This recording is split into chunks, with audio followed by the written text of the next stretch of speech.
Hello and welcome to the Brother Slim. My name's Cam from Gamefound once more, and today we're covering 4 previews for projects in the upcoming RPG party, which launch with the rest on October 14th. It's coming up so soon, which are all about the evocative settings, and it's kind of what really drew me to them in the first place. So I figured it'd be a good way to kind of group these ones together, though.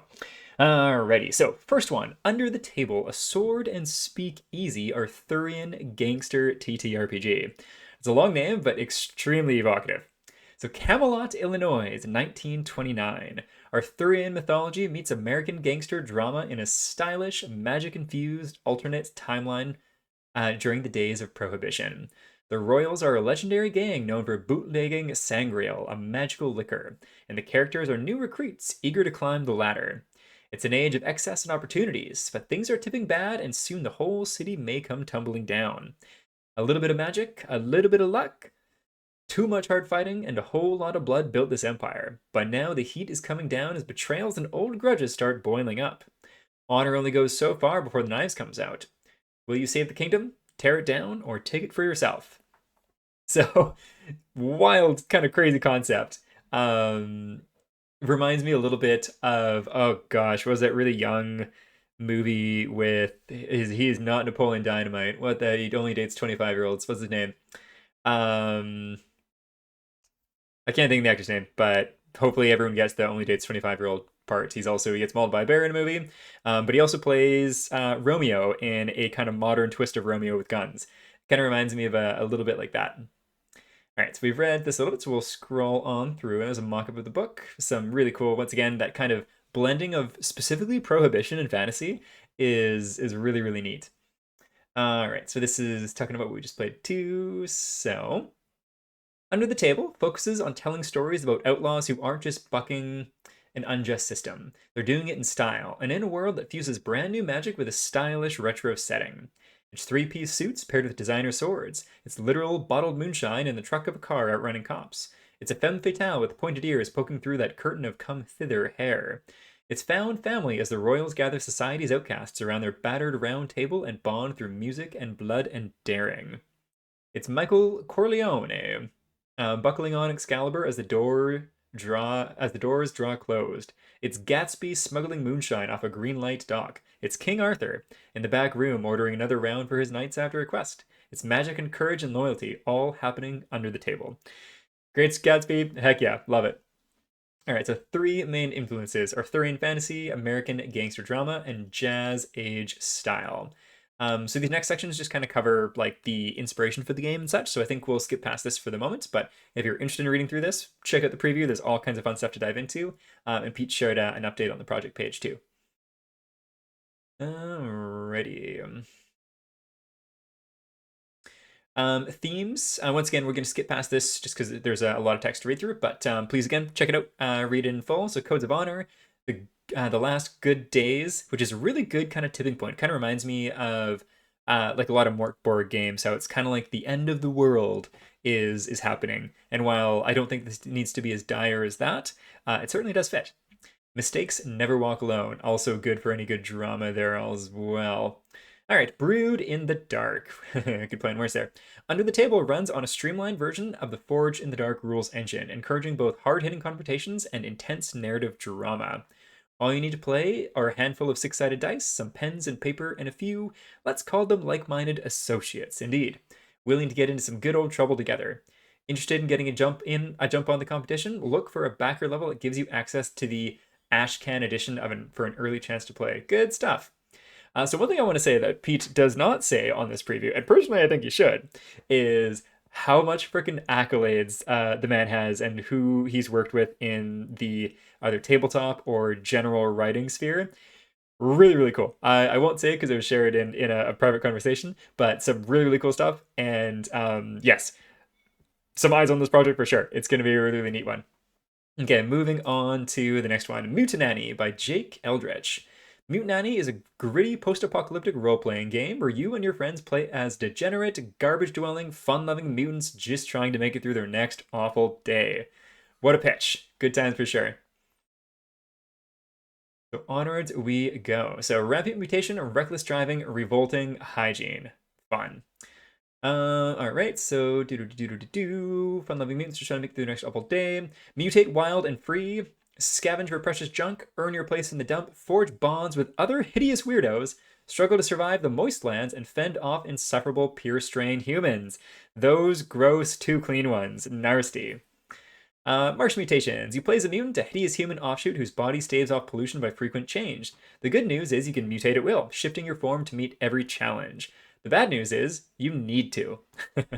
So kind of like reminds me like Fallout ish, but also meets like some old school like Warhammer RPGs where there's just like a whole bunch of fun random tables to cause all kinds of character shenanigans.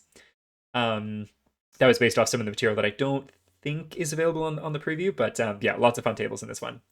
Motor Mayhem. Eager contestants in jury-rigged scrap buggies flood in from the surrounding dumps to take part in Motor Mayhem. The seats are free because you only need the edge. Soggy Apocalypse. The slow-motion disaster of climate change rather than the sudden impact of nuclear annihilation. Pure strain humans rocketed off to the moon to sleep away the sweltering toxic ruin they wrought upon the Earth. Now they want it back and aren't going to let a few filthy mutants stop them. So I really like this kind of universal. Like I think in Hollywood and just kind of pop culture media stuff, it's always you're trying to go back and recolonize a planet or a place and carve out, reclaim your home rather than being the mutants trying to stave off the invaders. So yeah, really fun little inversion there, shall we say. Feature complete playtest, character sheets, and play aids. All right, so currently in editing, the fully playable version is 140 plus pages at 6x9 tradebook format. The game runs on Metalcore, a hybrid dice pool system that prompts for dramatic twists on failed rolls.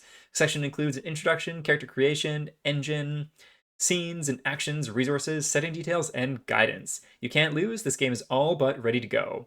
We're currently settling on a suite of editors, artists, and layout folks to make this extraordinary. The art above is by Michael Bracco of Spaghetti Kiss. I freaking love it when people call out the artists in campaigns, so heck yeah. Also, so playtest material is available on DriveThru and itch.io, so go and check it out if you want to take a look at some of the fun tables and options that are available.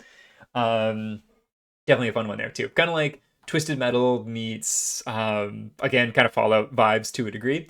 Really, really neat. Onwards here, Heliosail. You and your friends become a crew of space pirates and adventurers in this solar punk sci-fi campaign system.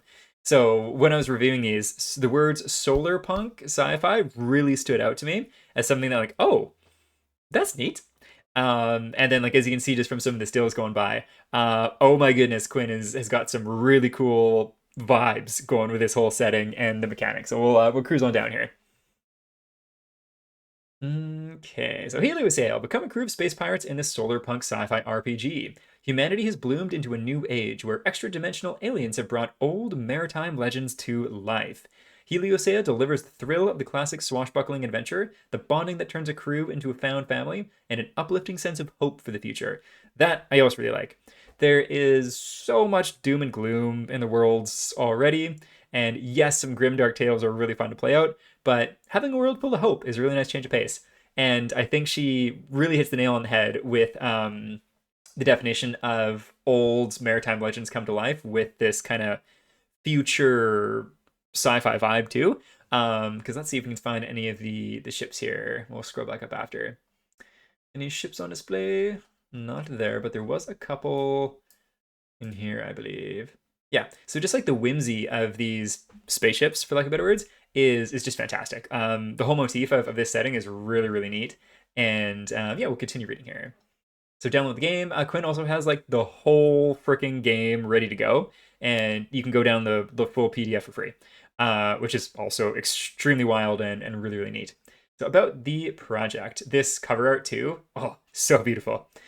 Features, fully illustrated PDF rulebook is already available for free. 5 character archetypes, each with a unique character trait. 3 ancestries to choose from, human, Anthroparian, and Siren. Poseidon. Probably just Siren. Breathtaking original artwork by Emily Pasquale, Noah Collins, Maria Clippert, Luna Skelton, Phineas Sargent, and Quinn Martin. Backers get a special one-shot adventure, Curse of the SWS Serenity. Again, awesome calling out the artists, and they've done a phenomenal job. Cinematic combat, no initiative rolls or strict turn order. Instead, Heliosail uses a spotlight combat system to keep everyone at the table engaged. I haven't read this system specifically, but I'm curious if it plays anything kind of like like the Wild Sea, where it kind of skips back and forth rather than it being super centric on the rotation there. Levelless design. Skills improve as you use them, so that a skill you use more often will improve faster than others. Each time your skill improves, you unlock a special ability with it. The game includes sheets to plan out your character's progression ahead of time, but you can also choose to pick new abilities as you go.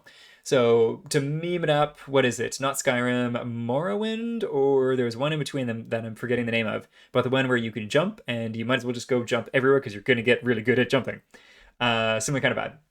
But that's meaning I'm sure that the leveling is much more serious than jumping across the world. All right. Also, definitely check out Quinn's social media. There's a bunch of really cool, like little short videos of like different creatures that they have in the world and such. Really, really neat stuff. And again, the whole freaking game is already available for free, and it's just so nice. So, a little quote here too. Overflowing with charm and panache, Heliosail captures the dream of a future whose beauty and wonder will surprise you. Wonderfully put. I love that. And then a lovely little sign off here with just an example of this art. Like, it's this retro future and just so like bright. Really fits that like hopeful vibe. I really like it. All right. And you know what? Let's read this here too. Heliosail has been my passion project for 6 years. Like many people who get into game writing, I originally wanted to make video games. When I began, that's all it was, just a game.